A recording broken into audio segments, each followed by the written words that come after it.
Atos dos Apóstolos, capítulo 3. Pedro e João subiam ao templo para a oração da hora nona. Era levado um homem coxo de nascença, o qual punham diariamente à porta do templo, chamada Formosa, para pedir esmolas aos que entravam. Vendo ele a Pedro e João, que iam entrar no templo, implorava que lhes dessem uma esmola.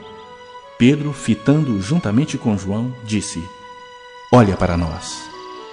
Ele os olhava atentamente, esperando receber alguma coisa. Pedro, porém, lhe disse: "Não possuo nem prata nem ouro, mas o que tenho, isso te dou. Em nome de Jesus Cristo Nazareno, anda." E, tomando-o pela mão direita, o levantou. E, imediatamente, os seus pés e tornozelos se firmaram. De um salto se pôs em pé, passou a andar e entrou com eles no templo, saltando e louvando a Deus. Viu todo o povo a andar e a louvar a Deus, e reconheceram ser ele mesmo que esmolava, assentado à porta formosa do templo. E se encheram de admiração e assombro por isso que lhe acontecera. Apegando-se ele a Pedro e a João, todo o povo correu atônito para junto deles, no pórtico chamado de Salomão. À vista disso, Pedro se dirigiu ao povo, dizendo: "Israelitas, por que vos maravilhais disto, ou por que fitais os olhos em nós, como se pelo nosso próprio poder ou piedade o tivéssemos feito andar? O Deus de Abraão, de Isaque e de Jacó, o Deus de nossos pais, glorificou a seu servo Jesus, a quem vós traístes e negastes perante Pilatos, quando este havia decidido soltá-lo. Vós, porém, negastes o santo e o justo, e pedistes que vos concedessem um homicida. Dessarte, matastes o autor da vida, a quem Deus ressuscitou dentre os mortos, do que nós somos testemunhas. Pela fé em o nome de Jesus, é que este mesmo nome fortaleceu a este homem que agora vedes e reconheceis. Sim, a fé que vem por meio de Jesus deu a este saúde perfeita na presença de todos vós. E agora, irmãos, eu sei que o fizestes por ignorância, como também as vossas autoridades. Mas Deus assim cumpriu o que dantes anunciara por boca de todos os profetas, que o seu Cristo havia de padecer. Arrependei-vos, pois, e convertei-vos para serem cancelados os vossos pecados, a fim de que, da presença do Senhor, venham tempos de refrigério, e que envie ele o Cristo, que já vos foi designado, Jesus, ao qual é necessário que o céu receba até o tempo da restauração de todas as coisas, de que Deus falou por boca dos seus santos profetas desde a antiguidade. Disse na verdade Moisés: "O Senhor Deus vos suscitará dentre os vossos irmãos um profeta semelhante a mim. A ele ouvireis em tudo quanto vos disser. Acontecerá que toda alma que não ouvir esse profeta será exterminada do meio do povo." E todos os profetas, a começar com Samuel, assim como todos quantos depois falaram, também anunciaram estes dias. Vós sois os filhos dos profetas e da aliança que Deus estabeleceu em vossos pais, dizendo a Abraão: "Na tua descendência serão abençoadas todas as nações da terra." Tendo Deus ressuscitado o seu servo, enviou-o primeiramente a vós outros para vos abençoar, no sentido de que cada um se aparte das suas perversidades. Deuteronômio, capítulo 17.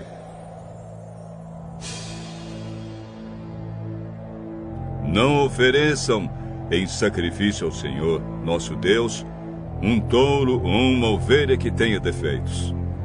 Deus detesta isso.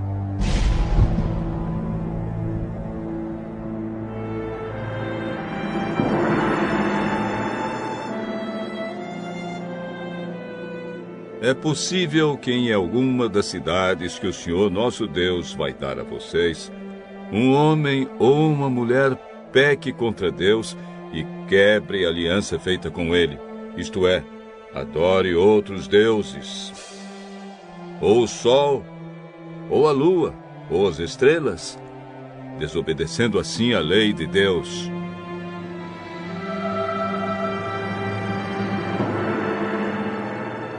Se souberem que alguém está fazendo isso, examinem o caso com todo cuidado. Se ficar provado que, de fato, foi cometido um pecado tão grave no meio do povo de Israel, levem a pessoa culpada, seja homem ou mulher, para fora da cidade e a matem a pedradas.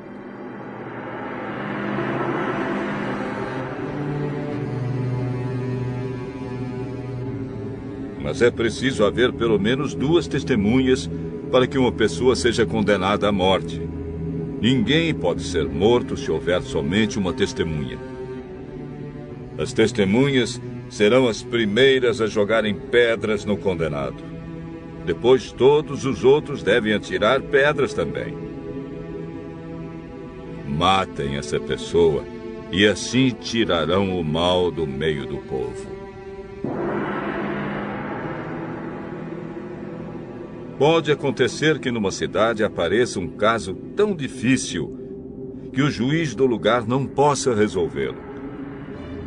Pode ser um caso de assassinato, ou questão de propriedade, ou caso de violência, ou outra questão qualquer. Quando isso acontecer, vão até o lugar escolhido por Deus, o Senhor, para nele ser adorado, e apresentem o caso aos sacerdotes, levitas e ao juiz que estiver resolvendo as questões naquele tempo. Eles julgarão o caso e darão a sua decisão. Vocês farão tudo o que eles mandarem, obedecendo a todas as suas instruções. Aceitem a decisão deles, sigam as suas instruções e cumpram rigorosamente as ordens que eles derem. Mas se houver alguém tão orgulhoso que não queira obedecer à decisão do sacerdote ou do juiz, esse alguém será morto, e assim vocês tirarão o mal do meio do povo de Israel. Quando souberem do que aconteceu, todos ficarão com medo, e ninguém mais fará a mesma coisa.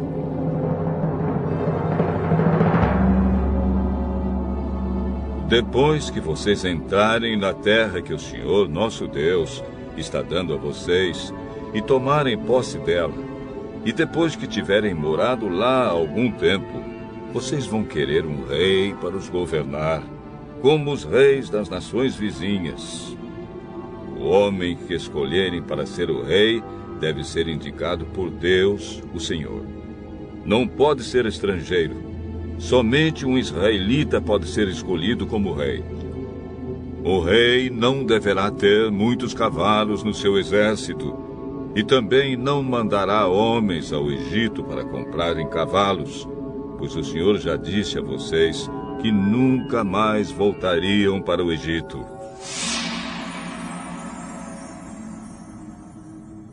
O rei não deverá ter muitas mulheres, pois isso o levaria a abandonar a Deus. E também não ajuntará para si muita prata e ouro.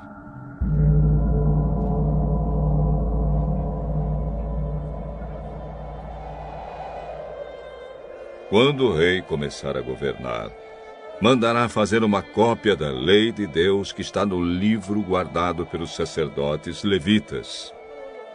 Ele deverá ficar com essa cópia e todos os dias da sua vida lerá a lei, para que aprenda a temer o Senhor nosso Deus e para que sempre obedeça fielmente a todas as leis e a todos os mandamentos. Se fizer isso, ele não irá pensar que é mais do que os outros e cumprirá fielmente todas as leis. Assim reinará muitos anos, e os seus descendentes serão reis de Israel por muito tempo. Deuteronômio, capítulo 18. Moisés disse ao povo: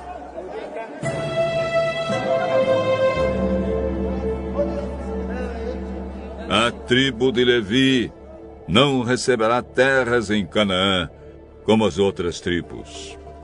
Portanto, os sacerdotes levitas receberão a sua parte dos sacrifícios oferecidos a Deus. Eles não terão terras, conforme o Senhor Deus prometeu, a parte dessa tribo é o direito de os homens servirem como sacerdotes do Senhor.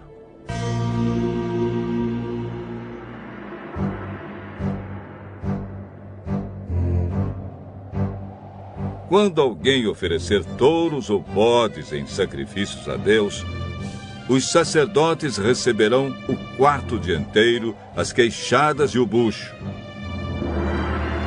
Receberão também o que for colhido ou preparado primeiro, sejam cereais, ou vinho, ou azeite, ou lã, pois o Senhor nosso Deus os escolheu entre todas as tribos de Israel, para que eles e os seus descendentes os sirvam como sacerdotes para sempre.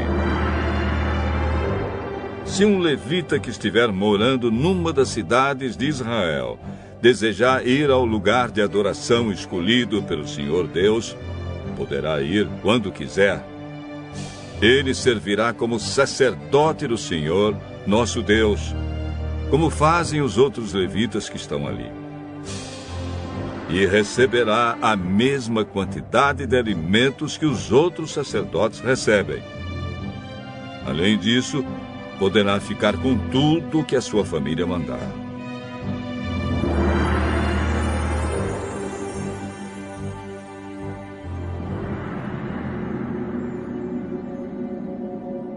Quando vocês tomarem posse da terra que o Senhor, nosso Deus, está dando a vocês, não imitem os costumes nojentos dos povos de lá. Não ofereçam os seus filhos em sacrifício, queimando-os no altar. Não deixem que no meio do povo haja adivinhos ou pessoas que tiram sortes. Não tolerem feiticeiros, nem quem faz despachos, nem aqueles que invocam os espíritos dos mortos. O Senhor Deus detesta os que praticam essas coisas nojentas. E por isso mesmo está expulsando da terra esses povos, enquanto vocês vão tomando posse dela. Em todas as coisas, sejam fiéis ao Senhor, nosso Deus. Moisés disse ao povo: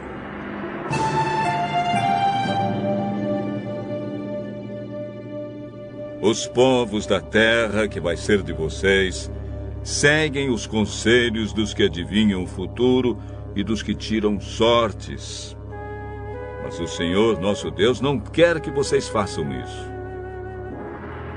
Do meio de vocês, Deus escolherá um profeta que será parecido comigo, e vocês vão lhe obedecer. Lembrem que naquele dia em que estavam reunidos ao pé do Monte Sinai, vocês oraram ao Senhor assim: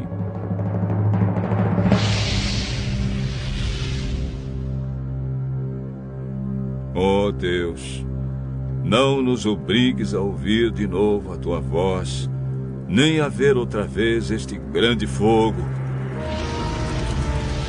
para que não morramos. Então o Senhor me disse: esse pedido do povo é justo. Do meio deles, escolherei para eles um profeta que será parecido com você. Darei a esse profeta a minha mensagem, e ele dirá ao povo tudo o que eu ordenar. Eu castigarei quem não obedecer às ordens que esse profeta der em meu nome. E Moisés continuou dizendo ao povo: o Senhor disse também: se um profeta tiver o atrevimento de dar uma mensagem em meu nome, quando eu não lhe tiver dito nada, ou se ele falar em nome de outros deuses, deverá ser morto. Mas vocês vão ficar pensando assim: como é que vamos saber que aquilo que o profeta diz não é mensagem de Deus, o Senhor? Fiquem sabendo que, se um profeta falar em nome de Deus, mas se o que disser não acontecer, então o que disse não foi mensagem de Deus. Esse profeta foi atrevido, e vocês não precisam ter medo dele. Jó, capítulo 12. Então, em resposta, Jó disse: sem dúvida, vocês são a voz do povo, e quando morrerem, não haverá mais sabedoria. Mas eu também entendo as coisas, e não sou menos do que vocês. Quem não sabe isso que vocês disseram? Sou motivo de riso para os meus amigos. Eu, que sou honesto, que sou inocente. Eu que orava a Deus e Ele me respondia. Os que estão seguros desprezam os desgraçados e empurram os que estão para cair. Os bandidos têm paz em suas casas. Os que ofendem a Deus vivem tranquilos, embora o seu Deus seja a sua própria força. Zofar, faça perguntas às aves e aos animais, e eles o ensinarão.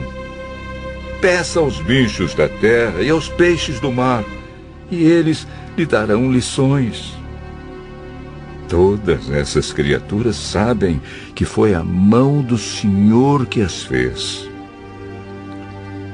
A vida de todas as criaturas está nas mãos de Deus. É Ele quem mantém todas as pessoas com vida. Meus amigos, assim como os ouvidos julgam o valor das palavras e o paladar prova os alimentos, assim escuto o que vocês dizem, mas só aceito aquilo que acho certo. Os velhos são sábios, pois a idade traz a compreensão. No entanto, Deus é sábio e poderoso. Ele tem inteligência e entendimento. Ninguém pode reconstruir o que Deus derruba. E se Ele prende, ninguém pode soltar. Quando Deus segura a chuva, vem a seca. Quando deixa saírem as águas, há enchentes. Deus é forte e vitorioso. Ele tem poder tanto sobre o enganado como sobre o enganador.